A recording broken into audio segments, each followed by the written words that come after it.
अगर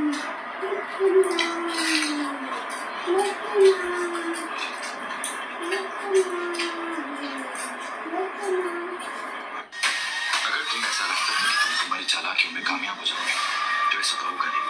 मैं तुम्हें तुम्हारे मकसद में कभी कामयाब नहीं दूंगा। मेरा क्या मकसद है रुद्र? अगर तुम्हारे दादाजी ने आप बहुत ज्यादा बीमार रहे। না না আমি তোমার কাছে অক্ষই না কোনোদিন না। কোথায় যাবা? কোথায় যাবা বলো তো? কোথায়? ওরে বাবা রে, আমার যা ভয় করতেছে, ভগবান রক্ষা করো। কোথায় নিয়ে যাবা দেখি? চলো চলো চলো চলো। কোথায় যে? इधर करना संदर রে বাবা রে, इधर करना তুমি একটা বউ মানুষ হয়ে प्लीज एक बार मेरी मदद कर दो। मिसेस आहूजा, आपको जो करना है प्लीज जल्दी कीजिए, पेशेंट के पास ज्यादा वक्त नहीं है।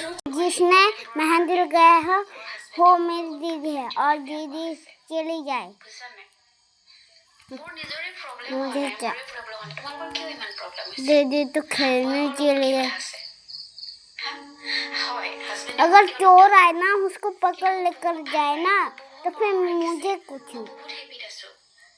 मुझे बुलाना मत।